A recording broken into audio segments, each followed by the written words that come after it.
question 10 of Prima the Summa Theologia. We now are continuing to talk about the human will, and this is of the manner in which the will is moved. Remember, yesterday we talked about what moves the will, and now it's the manner in which it is moved.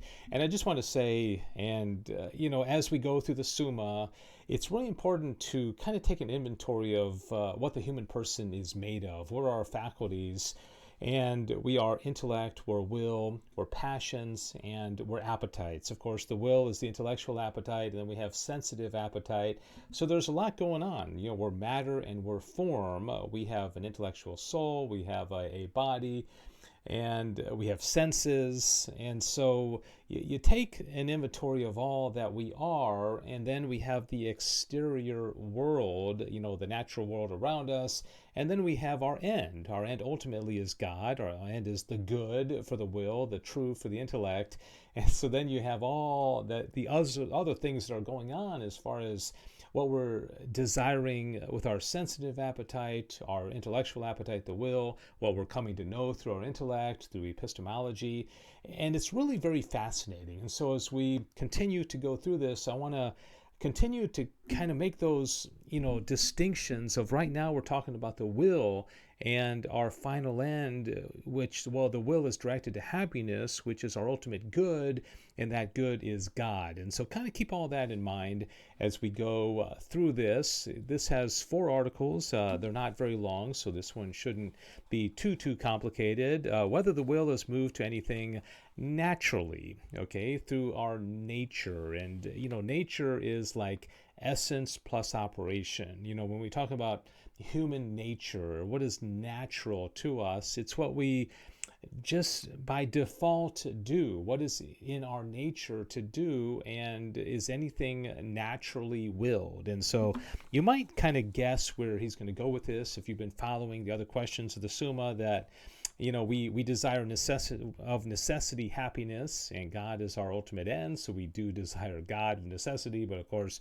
we don't always choose the highest good. He says, it is necessary that the principle of whatever belongs to a thing be a natural principle. This is evident in regard to the intellect, for the principles of intellectual knowledge are naturally known. There are some things that are naturally known, and the philosophers talk about innate knowledge. Plato was really big on this. He said everything was innately known. We just had to go around and discover the shadows below, and that helps us remember the things that we already know. It's a little not quite that way with Aquinas, but remember, we do have the passive intellect that is in potential to universal being, which is a fascinating thing to think about, and then the active intellect as well. For the principles of intellectual knowledge are naturally known. In like manner, the principles of voluntary movements must be something naturally willed. Voluntary movements would have to do with the will. Now this is good in general, to which the will tends naturally, as does each power to its object, and again it is the last end, which stands in the same relation to things appetible as the first principles of demonstrations to things intelligible. And speaking generally, it is all those things which belong to the willer according to his nature. For it is not only things pertaining to the will that the will desires, but also that which pertains to each power and to the entire man. I remember a moment ago I was talking about all these different faculties and all these different things that make up our rather complicated nature, and this is the entire man. Wherefore, man wills naturally not only the object of the will, but also other things that are appropriate to the other powers, such as the knowledge of truth, which befits the intellect, and to be and to live, and other like things which regard the natural well-being, all of which are included in the object of the will as so many particular goods. So you think about it, we're always desiring something, right? We're desiring food and sleep, and there's sexual appetites, and there's intellectual appetites, and we want to know, we want to learn, we want to exercise, we want to, worship, we want friends, we're just one big bundle of desires, and that's what he's getting at here. Article 2, whether the will is moved of necessity by its object, he says, wherefore, if the will be offered an object which is good universally, and from every point of view the will tends to it of necessity, if it wills anything at all, since it cannot will the opposite. Okay, this is like being in heaven. You can't not will God when you're in heaven because you're united to him, and that's the ultimate good, and so you're not going to ever turn away from it, right?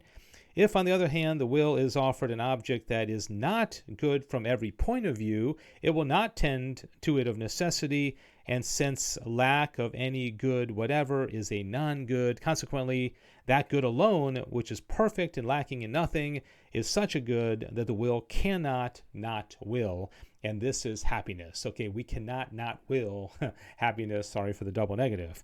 Whereas any other particular goods, insofar as they are lacking in some good, can be regarded as non-goods, and from this point of view, they can be set aside or approved by the will, which can tend to one and the same thing from various points of view. All right, so it's only the ultimate good, the good absolutely and universally, which is God, that we cannot not want. Whether the will is moved of necessity by the lower appetite. The passions of the sensitive appetite move the will insofar as the will is moved by its object, okay, like this dessert here that this kid's looking at, inasmuch as, to wit, man, through being disposed in such and such a way by a passion, judges something to be fitting and good, which he would not judge thus were it not the passion. Now, this influence of a passion on man occurs in two ways. First, so that his reason is wholly bound, so that he has not the use of reason. Okay, as happens in those through a violent access of anger or concupiscence becomes furious or insane, just as they may from some other bodily disorder. Okay, so if your reason is entirely gone, you're insane, you just don't have any ability to reason through something, well, then your passions are going to dictate and you're going to have to will it of necessity. But those are rare circumstances. Okay, that's when all culpability would be diminished or eliminated altogether. Since such like passions do not take place without some change in the body, and of such the same is to be said of irrational animals, which follow of necessity the impulse of their passions, for in them there is neither movement of reason nor consequently of will. So you think about somebody who can't control themselves, like sexually or with drugs or porn or something like that. Thomas is saying you're like an animal, all right? An animal doesn't have any choice. And so if you've gotten to that point where you feel like you have no control of your passions, well, you're like an animal. And of course, we're not animals, but I mean, we're rational animals, but we're above the irrational creatures. So we have to rise above that. Sometimes, however, the reason is not entirely engrossed by the passions, so that the judgment of reason retains to a certain extent its freedom, and thus the movement of the will remains in a certain degree. Accordingly, insofar as the reason remains free and not subject to the passion, the will's movement, which also remains, does not tend of necessity to that whereto the passion inclines it. Consequently, either there is no movement of the will in that man, and the passion alone holds its sway, or if there be a movement of the will, it does not necessarily follow the passion. Okay, so typically and ideally, the reason is in control of the passions, and the passions aren't in control of the reason. Finally, Article 4, whether the will is moved in necessity by the exterior mover, which is God.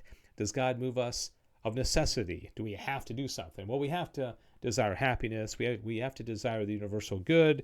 But he says here, Dionysius says, it belongs to divine providence not to destroy, but to preserve the nature of things. That is really important, okay?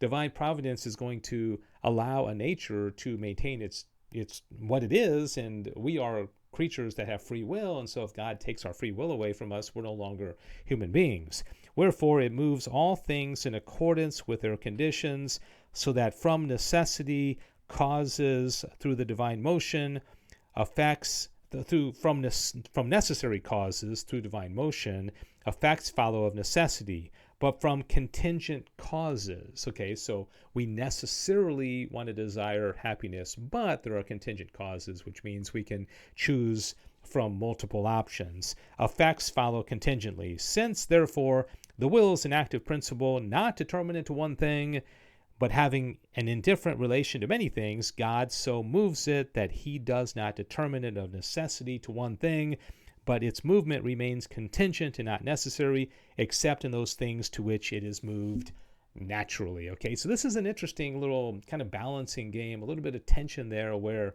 and we've talked about this before, but if you're just watching this video and you haven't seen the other ones, God is always, God's will is always going to be fulfilled, right? So we're never going to fall outside the universal cause, the ultimate providence of God, but God allows in that system, so to speak, contingencies, which he's always going to bring back one way or the other, even if it's through discipline or punishment or hell for that matter.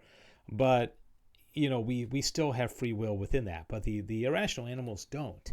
It's really fascinating. And so, again, I hope you're beginning to understand a little bit more about human nature, how it fits into the big plan, and how we're directed to God, but not of necessity, okay? We have choices, and we can choose against God, and that's what lands people in hell. Not that God sends them to hell, but that they don't choose God ultimately, and he gives them what they have chosen, which is something less than him.